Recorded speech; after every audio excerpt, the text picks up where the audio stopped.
The woman known to history as Isabel I, Queen of Castile, was born on the 22nd of April 1451 at the royal palace in the town of Madrigal de las Altas Torres in the Castilian province of Ávila.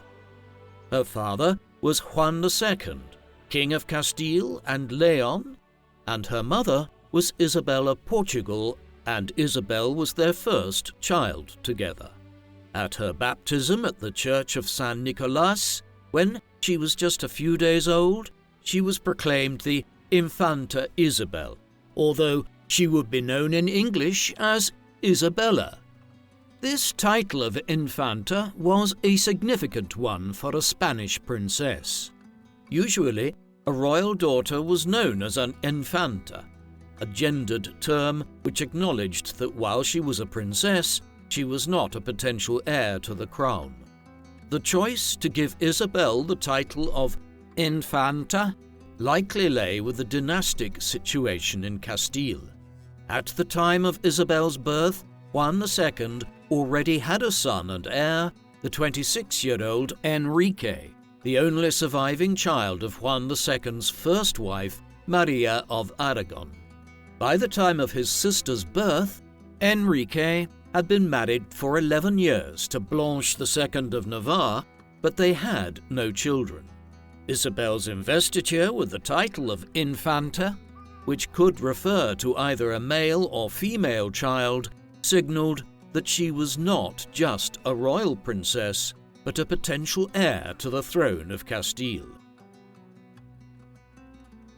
In 1453, when Isabel was 2 years old, her mother gave birth to a second child, a son named Alfonso, who was promptly proclaimed second in line to the Castilian throne ahead of his older sister.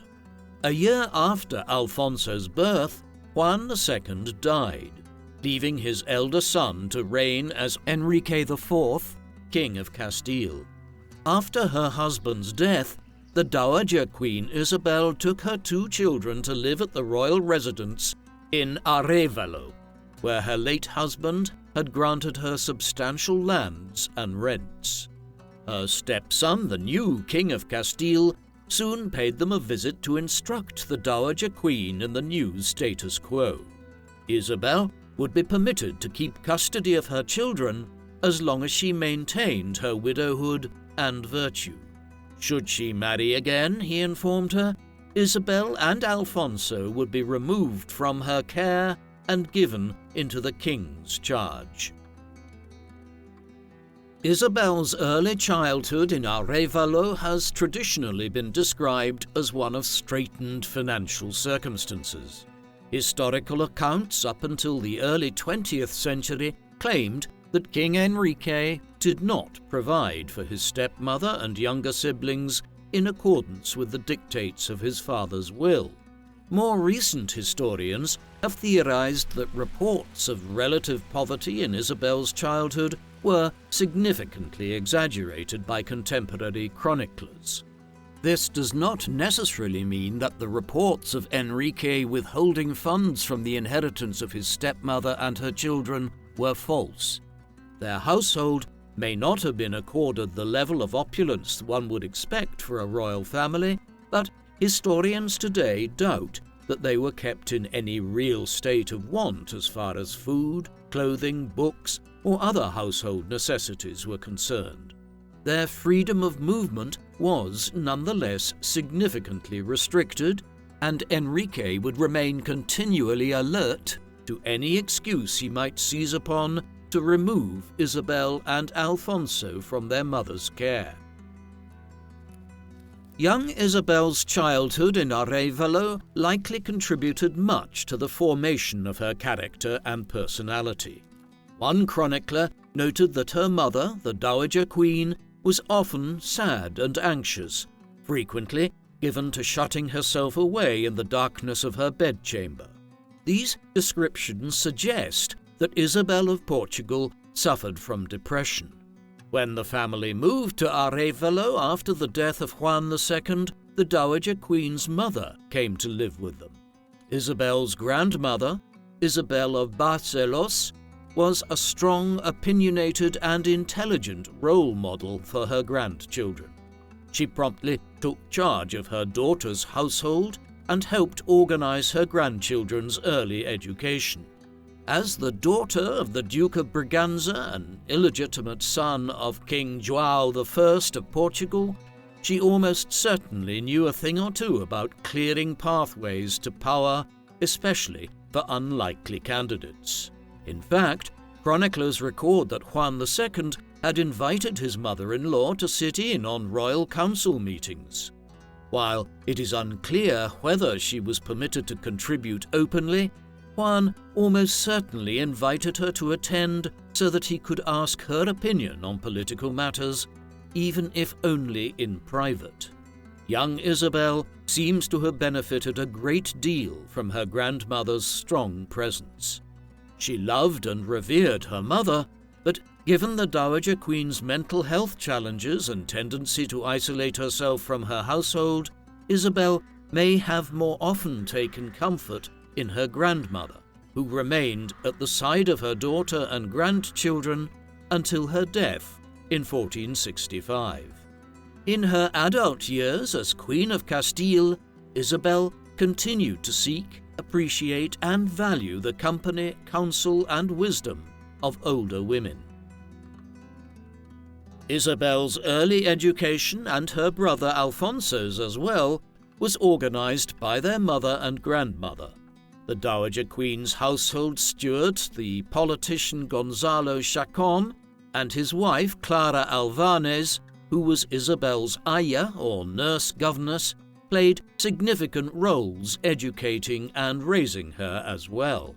Chacon and Clara remained close, serving members of Isabel's household all her life, and were among the few people in the world whom she trusted implicitly.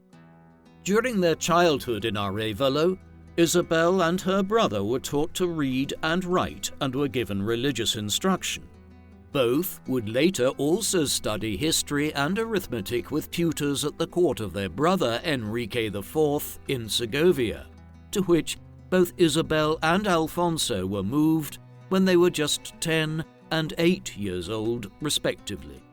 For most of her young life, Isabel lived in a region of the Iberian Peninsula known as the Meseta, a predominantly agricultural region on a high plateau bordered by mountains to the east and south, comprising many villages and market towns. Picturesque, bucolic, and quiet, Isabel grew up surrounded by fertile wheat fields and vineyards. To the north lay the spring and summer pastures where sheep, goats, and cattle grazed, and where the sunrises and sunsets were even more spectacular when the red-gold dust blew on the wind.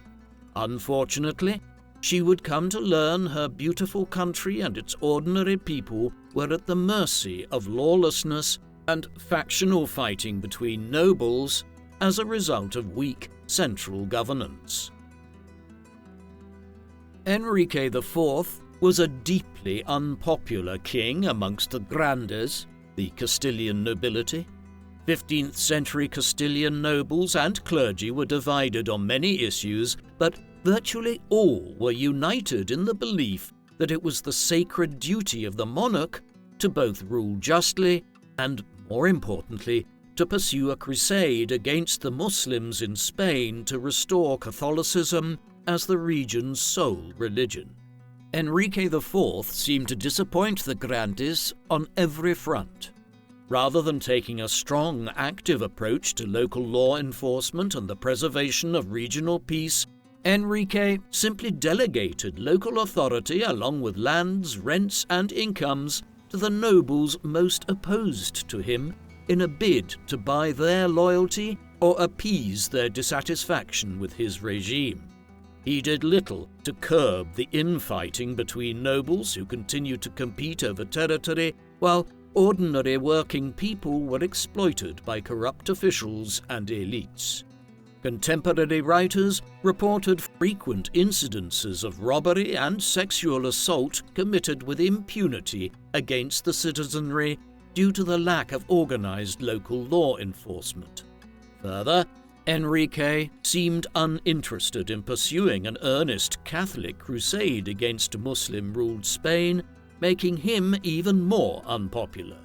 He did launch a campaign against the Emirate of Granada between 1455 and 1458, but was heavily criticized for what the nobles viewed as his ineffectiveness.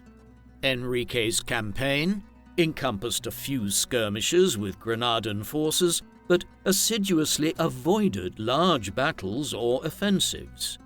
He was most broadly condemned for accepting generous tributary terms from Granada for the cessation of hostilities.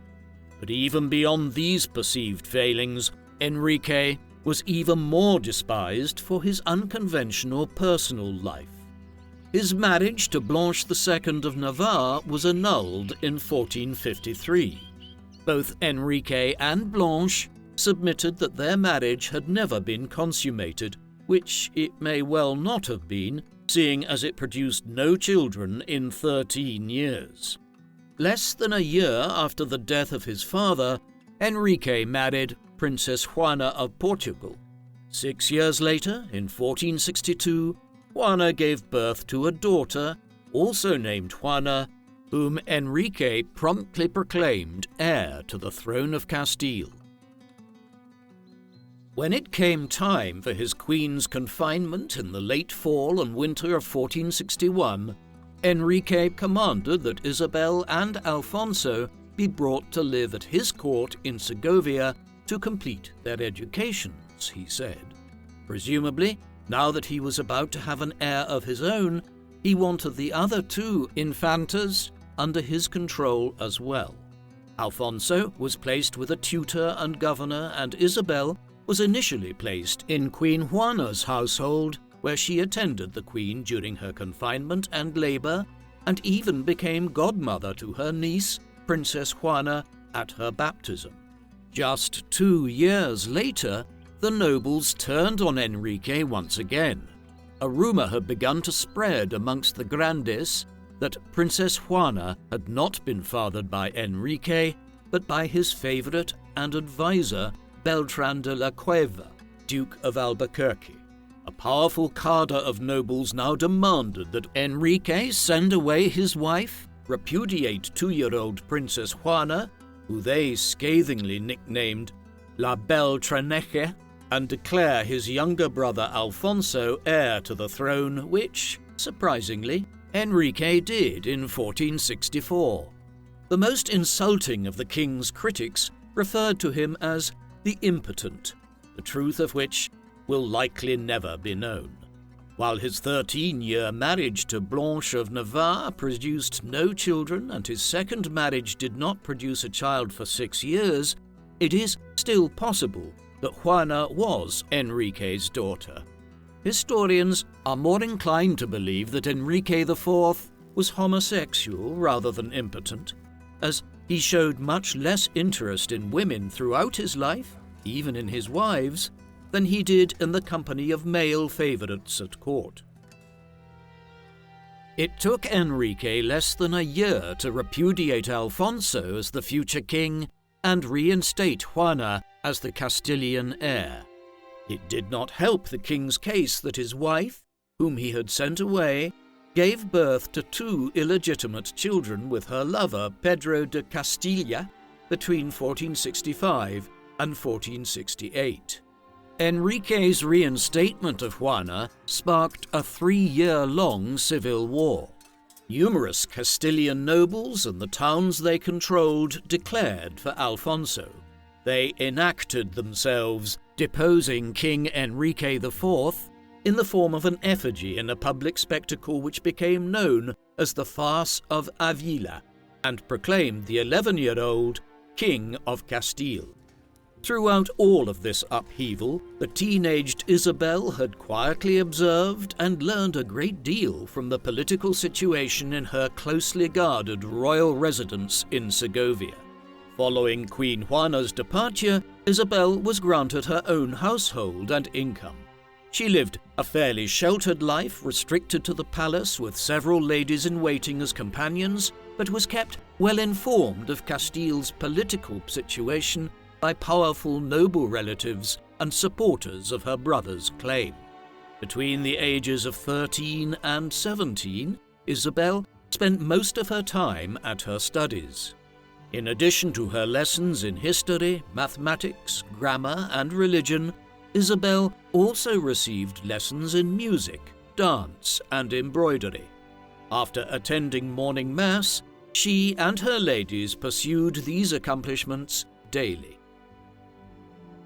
Another of Isabel's favoured diversions was playing chess, a game which she was said to have played exceptionally well. Her love of the game and the evolution of the game of chess itself during her lifetime deserves some discussion. Isabel's interest in chess and her reported mastery of the game has obvious implications for the impressive sense of political and military strategy for which she later became renowned. But more interesting still is that prior to the introduction of chess in Spain by Muslim conquerors in the 8th century, all chess pieces represented male figures, and the piece which flanked the king was usually a general or vizier. When the first piece representing a queen was added some years later, it could only move a single diagonal space at a time. It was during the reign of Isabel, one of the first true queens regnant to come to power in post-Roman medieval Europe, that the game evolved into the one we know and play today, in which the queen is the most powerful piece on the board. When this version was introduced in late 15th century Spain, it became known as Queen's Chess. In addition to her studies, Isabel spent a significant portion of her teenage years confronting and avoiding multiple marriage propositions which her brother Enrique attempted to impose upon her. The king negotiated betrothals for her several times, the first when she was just 6 years old. 2 Aragonese princes, a French prince, a Castilian nobleman, as well as the King of Portugal, all attempted to negotiate an engagement to Isabel. She was even considered as a bride for Edward IV of England or his brother Richard III. Ultimately, Isabel managed to avoid being married off by her older brother, whose sole interest in these affairs seemed to be making sure that his sister married someone who would cut her off from the power structure in Castile, removing her from the succession. 2 of Isabel's would-be suitors, Charles of Viana and Don Pedro Giron Pacheco, died before the marriages could take place. Charles was executed for treason by his own father, Juan II of Navarre, for leading a rebellion in Catalonia and attempting to marry Isabel when Charles's own younger brother, Fernando of Aragon, had already been promised to her 3 years before. Isabel was just 15 years old and vulnerable when Enrique arranged her marriage to Don Pedro Giron Pacheco in exchange for an unprecedented sum of money, more than enough to finance the civil war in which Enrique now found himself embroiled against his younger brother Alfonso. Upon receiving word that her betrothal had been finalized and Don Pedro was en route to claim his bride, Isabel reportedly abstained from sleep and food for 2 days, praying ceaselessly that something would intervene to prevent the marriage. She received word on the morning her fiancé was supposed to arrive that he had suddenly fallen sick with bubonic plague during his journey and had died within hours. Isabel well and truly believed that God had interceded for her, and it gave her courage to resist any subsequent efforts on Enrique's part to force her into a marriage of his choosing. The civil war to establish Alfonso as the heir of Castile ended with the 14-year-old boy's unfortunate death. While it appeared that Alfonso had died of plague, the nobles supporting him suspected he had been poisoned. Rather than reconcile with the king, the rebellious nobles now transferred their loyalties to the 16-year-old Isabel, urging her to declare herself Queen of Castile. Young as she was, Isabel proved to be far more prudent and strategic than some of the nobles supporting her. Rather than become the new head of Alfonso's rebellion, she instead chose to negotiate and reconcile with Enrique. While she assured him that she revered him both as her king and her older brother, she also boldly reproached him for his treatment of her throughout her life. She accused him of withholding her inheritance left to her by their father. She reproached him for his attempts to force her to marry against her will and emphatically refused the marriage to the King of Portugal that Enrique was even then trying to negotiate for her. Bolder still, Isabel demanded that Enrique recognize her as his heir, since, she reminded him, he had already admitted publicly in 1464 that his wife had been unfaithful and that La Beltraneja was illegitimate. Recognizing that the tide had turned against him, perhaps permanently, Enrique accepted Isabel's terms. Peace was restored, and Enrique's rule, if not his daughter, was accepted as legitimate. Isabel was named the official heir to the Castilian throne, and Enrique promised he would never again attempt to arrange her marriage without her consent. In return, Isabel promised not to marry without the approval and consent of both Enrique and a plurality of the nobles. By both preserving her existing allies and cleverly outmaneuvering her brother, Isabel had given herself time to breathe and strategize for the future. By 1468, it was clear to her that only one marriage prospect would do: Fernando of Aragon. It must be him and no other, she wrote to one of her advisors. Isabel and Fernando had first been betrothed to one another years before, when they were 6 and 7 years old respectively. The betrothal had sunk into limbo, along with the potential alliance between Enrique IV and Fernando's father Juan II of Navarre, but Isabel was eager to revive it. Juan II had succeeded to his brother Alfonso V's territories of Aragon and Sicily, which his son Fernando would also inherit, and was no less eager for Fernando to add Castile to his patrimony by marrying her. Isabel, however, had no intention of simply surrendering her power to her husband, certainly not in the manner that Fernando or his father likely envisioned. In Fernando, Isabel saw a promising young man who could help her realize all of her ambitions. At 18 years old, he was already a proven soldier in battle and an impressive military commander. He was enormously popular with the Castilian people for his handsomeness, intelligence, and charisma. His father, uncles, and grandfather had Castilian royal blood, guaranteeing that he would be accepted by the Castilian nobility and people alike.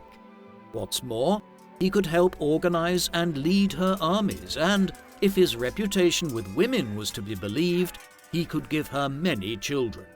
Isabel understood that if she was to reign as queen with any security, she absolutely had to marry.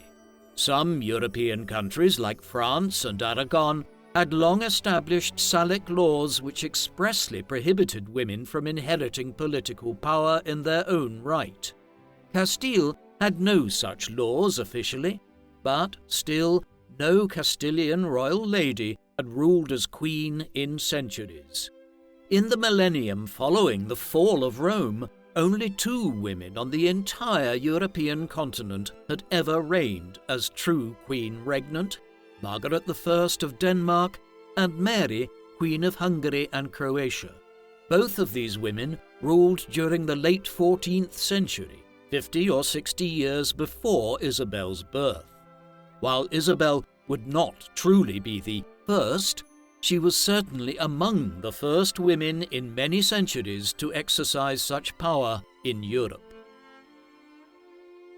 Students of European history might be surprised to find feminist critiques in the works of medieval and early modern European writers, but in fact, the 14th, 15th and 16th centuries saw several writers and philosophers publish treatises advocating for female political power as well as the promotion of women's education.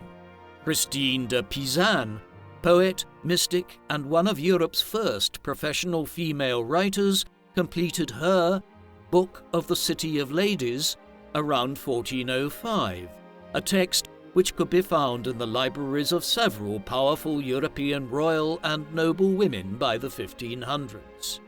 While he is better known for his research and writing on the occult, the German scientist and philosopher Heinrich Cornelius Agrippa wrote a similar text proclaiming women's intellectual equality with men and their fitness for education and leadership, entitled On the Nobility and Preeminence of the Female Sex.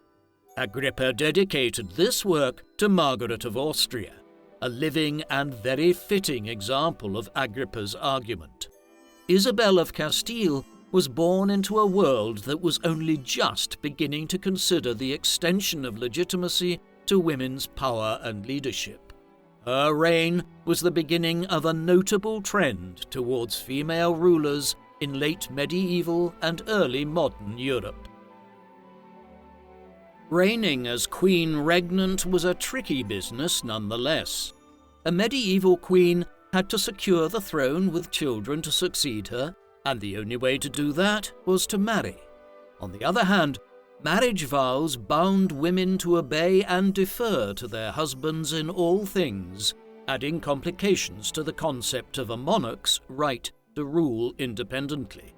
While Isabel viewed marriage as a necessity for her purposes, she and her advisors ensured that she would retain her superior authority as Queen of Castile through the imposition of a carefully crafted marriage contract. While Isabel always took care to present their union as a scrupulously equal partnership, the marriage contract was designed to preserve Isabel's ultimate authority as Queen of Castile. The terms of the contract required Fernando to live full-time in Castile and never attempt to compel either Isabel or their children to leave. He was to respect Castile's customs and nobles, make no grants of land or estate, or issue any order or proclamation without Isabel's consent, nor enlist Castilian troops to fight for his territories of Aragon or Sicily. Both were designated as regents for their children in all of their territories in the event of the death of the other. Finally, the contract stipulated that Isabel and Fernando were honor-bound to lead a crusade against Muslim Granada. Fernando and his father accepted the terms, seemingly convinced that once they were married, Isabel would defer to Fernando as they felt a wife should. In her conduct as both queen and wife, Isabel skillfully managed to both conform to and frustrate her husband's expectations. Despite this balancing act, Isabel and Fernando seem to have had a loving and fairly happy marriage, as their surviving letters to one another testify. The two were married on the 19th of October 1469. Making the excuse that she was going to visit her mother, Isabel departed her brother's palace and travelled instead to Valladolid, where Fernando met her, having crossed the border into Castile disguised as a servant. They had little time to get to know each other on the eve of their wedding, but chroniclers report that they were both immediately impressed by and attracted to each other. Fernando was friendly, confident, outgoing and gallant, a passionate personality whose cheerful moods could be as intense as his quick temper. Historians speculate that his surviving portraits likely do not do him justice because chroniclers described him as tall, strong and handsome, with dark brown hair and warm brown eyes. In contrast to Fernando, Isabel was short and stocky, with auburn or reddish-gold hair and blue-green eyes. Where Fernando was quick to smile, Isabel was rather serious. Reserved and earnest, she considered her words and actions carefully and did not easily extend her trust, but gave it fully when she did. Despite being named Enrique's official heir, Isabel's path to the throne still stretched dauntingly long before her. She and Fernando promptly wrote to King Enrique to inform him of their marriage. Anticipating his anger, Isabel begged his indulgence in a sisterly tone, implying that as his sister and heir, it was only just that he forgive her. She had not explicitly sought his permission as she had promised, but, she pointed out, her marriage had the approval of a plurality of Castile's nobles. Isabel and Fernando made sure that their letters not only reached the king, but were circulated throughout Castile as well, wherever possible. It took Enrique more than a month to respond. He condemned his sister as a disobedient fallen woman and as a concubine. The marriage, he declared, could not be legal, since the two were second cousins and too closely related to be married without a dispensation from the Pope. Enrique formally disinherited Isabel, reinstated his daughter Juana, and launched yet another civil war. Isabel and Ferdinand's first few years of marriage were stressful and unpredictable. Some nobles and towns that had previously declared for Isabel changed allegiances once Enrique disinherited her. In addition, Enrique confiscated and re-gifted his sister's lands and estates to others. As a result, Isabel and her young family moved around quite a bit, sheltering in the homes of relatives or in the few towns that still supported them. In October 1470, just 1 year after her marriage, Isabel gave birth to her first child, a daughter also named Isabel. The next 3 years saw her settle into a fairly active motherhood for such a busy woman. Isabel was continually engaged in a public relations campaign to woo Castilian support away from her brother. Enrique seemed to help rather than hinder this effort with his disorganized governing style, which was reactive rather than proactive. He often bought the loyalty of oppositional and recalcitrant nobles, which was neither a sound financial strategy nor an effective route to gaining their respect. Isabel's campaign of letter writing and politicking had borne fruit by 1473, by which time a majority of Castilians once again supported her as Enrique's heir, and he was forced to reconcile with her. Cardinal Rodrigo de Borgia, later Pope Alexander VI, was instrumental in the reconciliation, offering what was most likely a forged papal dispensation for Isabel and Fernando's marriage. This document was purportedly signed by Pope Pius II, an impossibility since he had died 9 years before. During this period, Isabel also made efforts to establish her own authority from within her marriage. When it seemed that either her husband or her father-in-law tried to encroach upon her privileges or prerogatives as the true heir and eventual Queen of Castile in her own right, she acted decisively and firmly. When the town of Aranda, in remembrance of their historic Aragonese loyalties, hailed Fernando as their prince and declared their loyalty to both Fernando and Isabel, she made sure that she sent an emissary to accept their pledge in her name alone. When her father-in-law, Juan II, attempted to bar her emissary from establishing governance on Isabel's behalf in her new lands in Sicily, which were part of her marriage settlement, she wrote to him asking him respectfully not to interfere since, she wrote, he could trust that she would always do what was right and just. On the 12th of December 1474, Isabel received the news of her brother's death. Enrique did not leave a will, nor any officially documented record of his wishes for the succession. Some accounts claim that he verbally confirmed Princess Juana as his true heir on his deathbed. Further struggle over the throne appeared to be inevitable. With the support of her council in Segovia, Isabel acted quickly.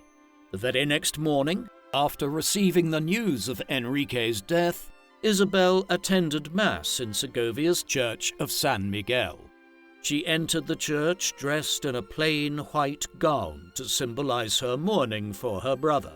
When Mass ended, she emerged from the church dressed in an extravagant gown of rich red and bedecked in jewels. She stepped out onto a platform which had been hastily built the night before at the entrance to the church and was proclaimed Queen of Castile. Crowds called out to her as she processed through the streets on horseback, followed by several nobles carrying her train and preceded by a single nobleman holding a sword with the tip pointing skyward in a symbol of the Queen's authority. Fernando expressed shock and some disapproval when he was told of this. At the time, he was not even in Segovia, but in the Aragonese capital of Zaragoza. Though he had been married to her for 5 years already, and presumably should have been aware of his wife's ambitions and strong, resolute character, he seemed nonetheless surprised that she would take to herself the traditional symbol of warrior kings. Her assumption of the role of warrior queen, however, was one of the things that earned her the love of her people and her troops most especially. Immediately after ascending to the throne, Isabel began to take steps to make sure she could keep it. She had her daughter Isabel invested as Princess of Asturias, the official title held by the Castilian heir, and began to prepare for war. The supporters of Princess Juana, including her betrothed, King Alfonso V of Portugal, were mobilizing to invade Castile and place Juana on the throne instead. Undoubtedly, the Castilian nobles and the Portuguese king were keen to see a vulnerable 12-year-old girl who would be easily controlled wearing the crown, rather than the strong 23-year-old Isabel and her equally self-possessed husband and co-ruler. The Portuguese invaded in 1475, and the resulting land war in Castile lasted a year, culminating with the Battle of Toro, which actually ended in a draw, but which Isabel and Fernando were able to frame as a victory due to the need for their enemy to retreat. Isabel and Fernando's messaging on the outcome of the conflict contributed to a collapse in morale among Juana's supporters, leaving Isabel and Fernando in possession of Castile. The resulting sea battles dragged on for a further 3 years, with the momentum by the end shifting decidedly in favor of the Portuguese. With their country secure once more, Isabel and Fernando now turned more attention to domestic concerns. They had learned to work in concert throughout the stresses and uncertainties of the previous few years, and had grown in respect and love for one another. Isabel had thawed towards the notion of Fernando as an equal co-ruler, and had given him full command of all military forces and strategy. She allowed his name to come first on all documents and deferred to him publicly, but always ensured her own preeminence as the hereditary monarch of Castile. Together, they embarked on a series of reforms and campaigns over the next 2 decades, which were deeply emblematic of their vision for a united Spain, one steeped in the apocalyptic Christian beliefs of the day. Centuries-old legends and prophecies predicted that a king of Spain would emulate King David, King Solomon, and Alexander the Great, but would exceed them all. He would conquer barbarians, subjugate Africa, destroy Egypt, and by regaining Jerusalem, usher in a final and triumphal golden age before the coming of Armageddon. While this vision might sound rather vengeful and violent to many modern Christians, 15th century Spain had limited scriptural texts in circulation. It was extremely rare in 15th century Europe for anyone to possess a complete copy of the New Testament. In fact, the most common scriptural texts on the Iberian Peninsula during this time were the Book of Revelation and the Hebrew Bible texts of Kings, Daniel, and Ezekiel.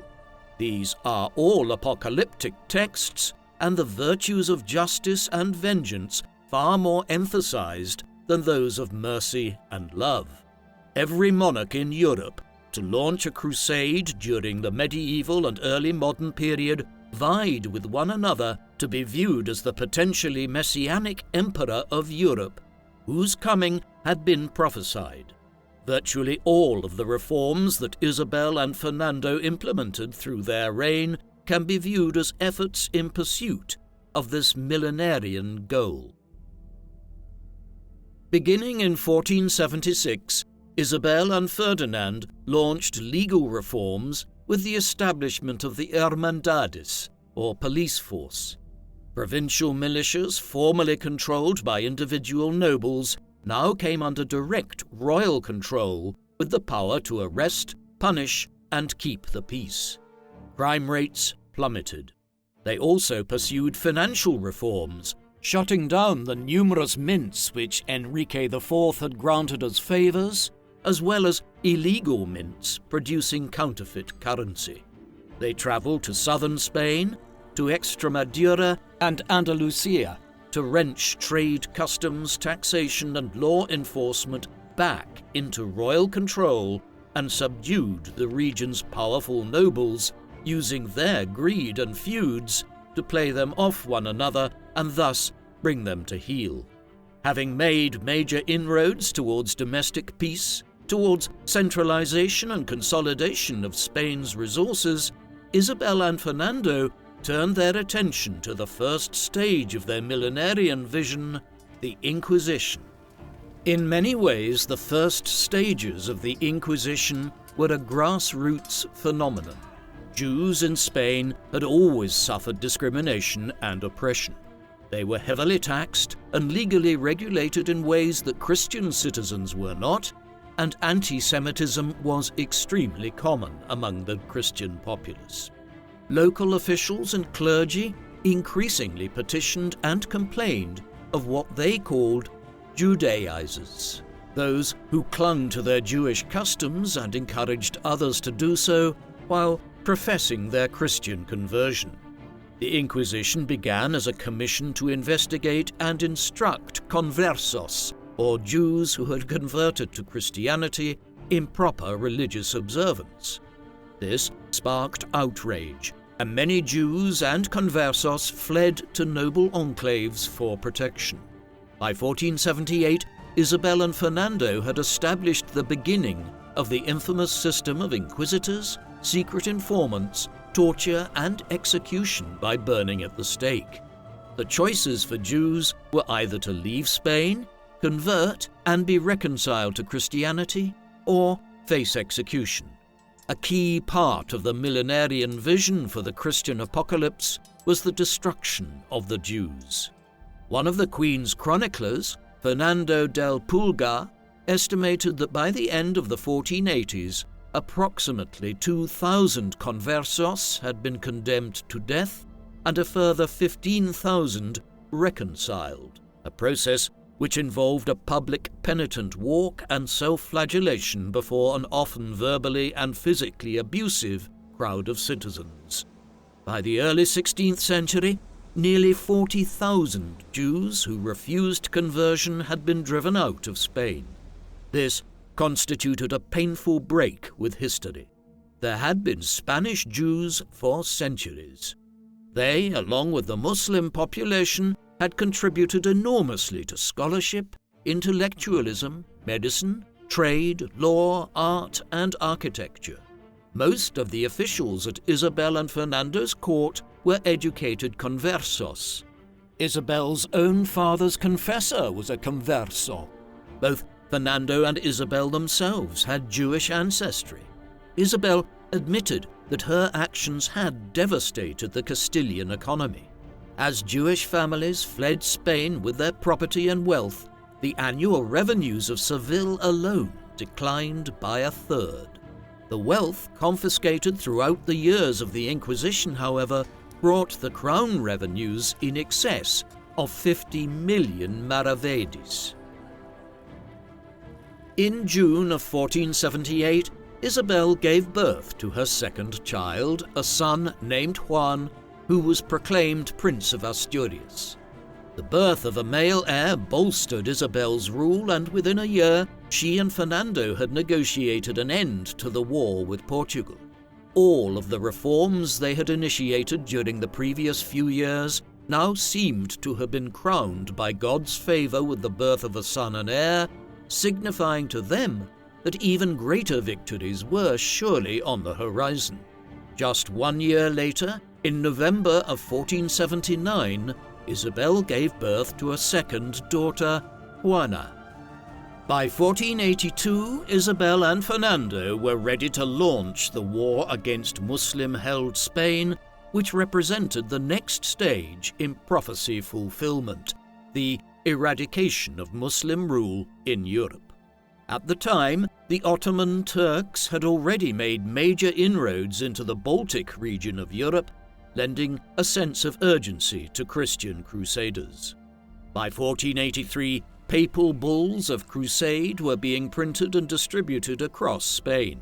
Those that joined the Holy War or pledged money to it would be awarded indulgences or forgiveness of their sins without having to make penance.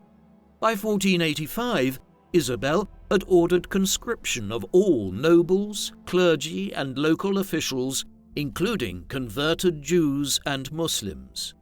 Anyone who served would receive a salary and a certificate of service. If they refused, their positions and privileges would be revoked. The conquest of the Emirate of Granada took 10 years and obscene amounts of money, resources, and blood to achieve. Both Fernando and Isabel solidified their reputations as the warrior king and queen between 1482 and 1492. Year after year, town after town fell to the Castilian forces. Ronda, Baza, Malaga, and finally Granada itself. Artillery in the form of cannons, known as Lombards or wall breakers, were instrumental in these battles. Isabel was frequently present on the battlefield, resplendent in full plate armor on horseback with a drawn sword. While it was Fernando who led the soldiers into battle, Isabel was a nearly talismanic presence to her troops, who sometimes referred to her as King Isabel. Fernando was general and chief strategist, while she managed logistics and resources. She directed the requisition and distribution of food, weapons, and other siege resources for the tens of thousands of men serving in her armies, and organized remarkably efficient and mobile field hospitals to care for wounded soldiers. During the war to conquer Granada, Isabel gave birth to 2 more daughters, Maria in June of 1482 and Catalina in December of 1485. Despite the danger of an active war front, Isabel often kept her children with her while on campaign. Her eldest daughter, Isabel, now in her mid-teens, was her constant companion, and even her younger children remained with her, camping in tents with their mother mere miles from the battlefield. 1492 was a watershed year in Isabel's reign as well as in Spanish history. On January 2nd, Granada surrendered. The peace treaty drafted some months later permitted Muslims and Jews who had not resisted conquest to continue living in peace. This promise did not last long, and within less than a decade, Jews and Muslims who refused conversion were expelled from Spain in their tens of thousands. 1492 was also the year that Isabel and Fernando launched the Colombian explorations. The Treaty of Alcazuvas, which had ended the war with Portugal during the 1470s, had effectively cut Castile out of the gold and slave trade with North and West Africa. They had, however, retained the Canary Islands, and Isabel intended to use them as a base to sail west in search of new routes to the Indies or to entirely new lands. Most famously, it was during the reigns of Isabella of Castile and Fernando of Aragon that one of history's most celebrated voyages took place, namely the 4 expeditions of Christopher Columbus, a Genoese navigator, who the 2 monarchs bankrolled to undertake 4 separate crossings of the Atlantic to what we now know as the Caribbean, from 1492 to 1499. Although these expeditions are somewhat erroneously thought of as the first crossings to the New World, the first known landings having been undertaken by Viking explorers hundreds of years earlier, Columbus's missions were perhaps more important, as they paved the way for many more missions to the Americas, which would eventually result in the ultimate colonization of the immense continent, as well as the founding of the equally huge Spanish Empire, resulting in Spain becoming the most powerful country on Earth for some 200 years before it was eclipsed by the British Empire. Although Isabel and Fernando could not have known the repercussions of their decision to send ships to the west, the act of doing so makes them amongst the most important rulers in the history of Iberia, if not Western Europe as a whole, as the exploration and eventual conquest of the New World are amongst the most significant events in human history, giving rise to countries such as Mexico, Brazil, and the world's most powerful nation, the United States. It was Isabel and Fernando who set these events in motion, which is a fact that should not be forgotten. By the 1490s, Isabel seemed to have set the seal on her epitaph. She had achieved all she had set out to do. Every policy decision she had made had dovetailed with her belief in her sacred duty as Queen of Castile. The success of overseas exploration had made Spain the richest country in Europe. She had arranged prestigious marriages for her children. Isabel and Maria married into the Portuguese royal family. Juan married Margaret of Austria, daughter of the Holy Roman Emperor Maximilian. Juana was wed to Philip of Burgundy, and Catalina, who would become known as Catherine of Aragon, was married to Arthur Tudor, Prince of Wales, and following his death, to his younger brother Henry VIII. While it seemed that fate had set its seal on all her good work and rewarded her, the 1490s and the turn of the 16th century would be years of deep personal loss and reflection for Isabel. Her mother, her only son, and her eldest daughter all died within 3 years of one another, the Dowager Queen in 1496, Prince Juan, whose health had always been precarious, in 1497, and her daughter Isabel, who died in childbirth in 1498. While she had always been an ardent Christian, she became even more contemplative and devout following these personal tragedies. While she was still the queen and could appear fierce and magnificent in her extravagant clothes and fabulous jewels, she was, despite her grand status and enormous wealth, most comfortable in a Franciscan habit, which she often wore privately. In accordance with her wishes, Isabel was buried in this traditional habit of Franciscan monks, which, it was believed, would help the wearer enter heaven more easily. Isabel began to sicken in 1502. The extremities of her body swelled, and doctors identified her illness as dropsy, or what is known today as congestive heart failure. She died on the 26th of November at the Royal Palace at Medina del Campo at the age of 53, having ruled for 30 years. She was succeeded by her daughter Juana, whose son, Charles, would not only become King of Spain, but also the Holy Roman Emperor. Fernando served as regent for Juana, known as Juana the Mad, although this attribution probably has more to do with her personality than with any actual mental health issues. Fernando died in 1516 and was buried next to his wife and queen. Long revered by the Spanish and other European Christians as an unofficial saint and servant of God, Catholic clergy during the 1950s began to advocate and campaign for Isabel's canonization within the Church. Such a process takes years, and Isabel was beatified, but her canonization process was halted by Pope John Paul II during the 1990s and has yet to be completed. The chronicles written by Isabel's court historians were constructed with a view to heightening the people's sense of her as a just and devoted servant of God and a Catholic crusader. Isabel understood that public opinion was a cornerstone of the power structure she had built, and in order to maintain it, she had to purposefully shape the way that her own people viewed her, as well as how history would remember her.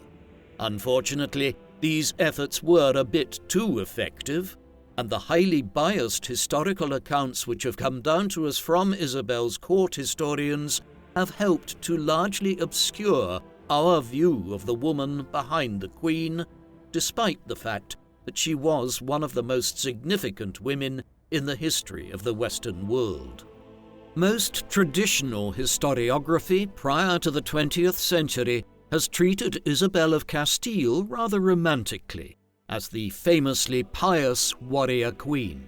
As historians have continued to explore and expand upon the impact of her life and reign over the last century, the long-term fallout from her policies have come to be seen as some of history's most terrible injustices.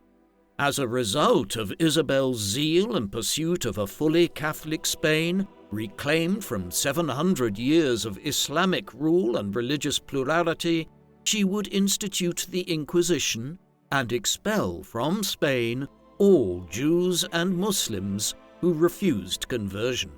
In pursuit of the goals of economic expansion and continued Christian conversion, Isabel launched the beginning of a centuries-long process of conquest, which ultimately led to the dispossession and subjugation of indigenous nations across the Americas. The monarchies of Portugal and Spain, both of which Isabel descended from, instituted the first infrastructure and trading relationships with North and West Africa, arrangements which would eventually evolve into the European colonization of Africa and the enslavement of approximately 15 million Africans over the next 4 centuries. Because the effects of policies instituted during Isabel's reign are still being felt today, this makes the detailed study of her reign an important academic and social pursuit. The history of elites and power brokers like kings, queens, and aristocrats is often criticized for vesting entirely too much influence or importance in the role of elites and ignoring the often grassroots nature of movements, ideas, and change. This is true to a certain extent, yet partly owing to Isabel's expansionism and evangelism, there are nearly 2.5 billion Christians in the world today, roughly half of whom are Catholic and Spanish, is the native language of 500 million people, second in numbers only to Mandarin. Yet, despite her undeniable significance, what do we really know about her for sure? She was strong, intelligent, cautious, yet brave, deeply pious, yet also pragmatic. She was a consummate politician, a legendary strategist, and a larger-than-life inspiration to her troops and her people. Beyond these admittedly vague attributions, we know very little, as Isabel's skill at moulding public opinion was as legendary as she herself ultimately proved to be. Interestingly, however, there is far less academic literature written about Isabel in English than about Christopher Columbus, whose explorations she financed and the fruits of which she promptly claimed for herself. Perhaps another reason why she has remained a shadowy figure and even something of a footnote in elite histories in the English-speaking Atlantic world was because she was a great woman rather than a great man. Recent scholarship in women's history has emphasized a previously overlooked and surprising fact about late 15th century and 16th century Europe. It was an age of queens. On the surface, only Isabel I of Castile and Elizabeth I of England seem to stand out, since there were only a few other queens regnant during the period, and most of them faced political opposition to their rule or questions about their legitimacy. A look beneath the surface reveals a much broader European trend towards female leaders, of whom Isabel was among the very first. Anne de Beaujeu was regent of France from 1483 to 1491. Louise of Savoy acted as regent for her son, Francis I of France, 3 times between 1515 and 1529. Margaret of Austria, Mary of Hungary, and Margaret of Parma all served as regents in the Netherlands for Charles V of Spain, the Holy Roman Emperor, or for his son Philip II of Spain. The advent of the 16th century saw more and more female authority figures appear. Catherine de' Medici, Caterina Sforza, Mary Queen of Scots, Jeanne d'Albret of Navarre, Christina of Denmark, Mary I of England, and her sister Elizabeth I. What is even more interesting than this seemingly sudden profusion of female leadership across Europe during the late medieval period is the frequently strong bond of fellowship between these ruling women, despite often being on opposite sides of contentious international conflict. Motherly and sisterly affection was forged early on among many of these women. Margaret of Austria was raised and mentored by both Anne de Beaujeu and Isabella of Castile, having been betrothed or married to royal princes in both France and Spain. Margaret herself was a mentor to Anne Boleyn, as was Jeanne d'Albret. Mary, Queen of Scots, who was raised primarily at the French court, learned a great deal from Catherine de' Medici.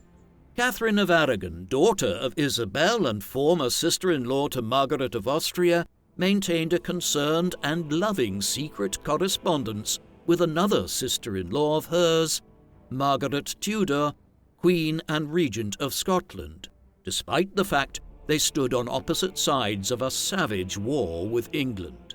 Similarly, Louise of Savoy and Margaret of Austria, who grew up together at the French court, famously negotiated the Ladies' Peace of Cambrai between Austria and France on behalf of the respective princes for which they served as regents. Ladies, they reflected, can easily come to the table with one another without sacrificing their honor, unlike princes and kings. The long-standing relationships of European royal women connected by blood and marriage often made diplomacy a smoother process. Following the death of Elizabeth I, the age of queens appeared to have ended. Numerous European male scholars and writers on politics and law had begun to write vehemently against female leadership during the 16th century, a century in which the continent had been virtually ripped apart by religious wars. Most women rulers who confronted these problems in their countries attempted to stem the tide of instability and violence by demonstrating and encouraging tolerance for religious freedom. The widespread failure of this tactic reinforced the claims of those who opposed female monarchy on general principle. Isabel was among the few exceptions to this rule, and her enormous zeal for Catholicism does much to explain why Protestantism made few inroads in Spain during the century after her death, and was thus spared much of the Christian division that shook the rest of the continent.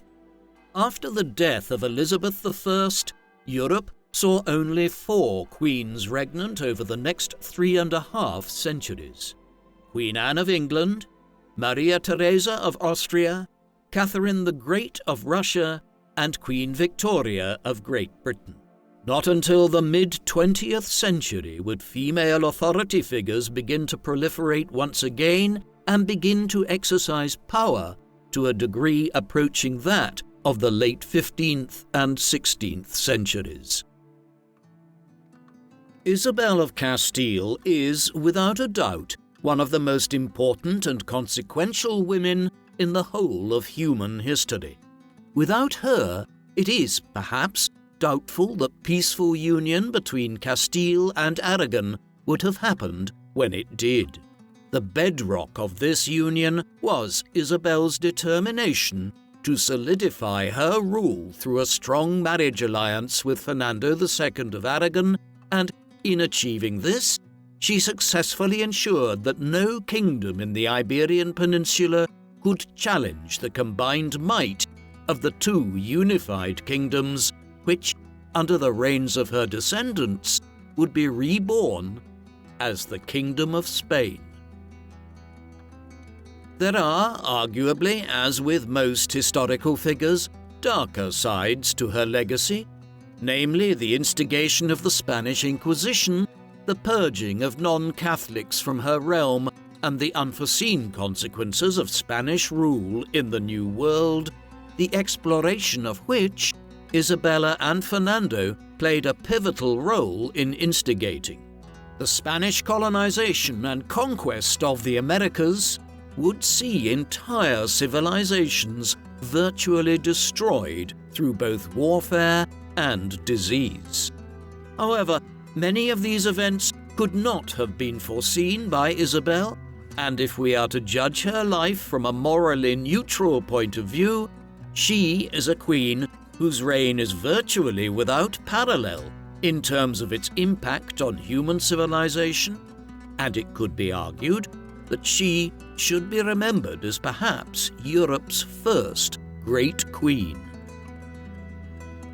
What do you think about Isabel of Castile? Should she be remembered as one of history's greatest queens and women? Please, let us know in the comments section. And in the meantime, thank you very much for watching.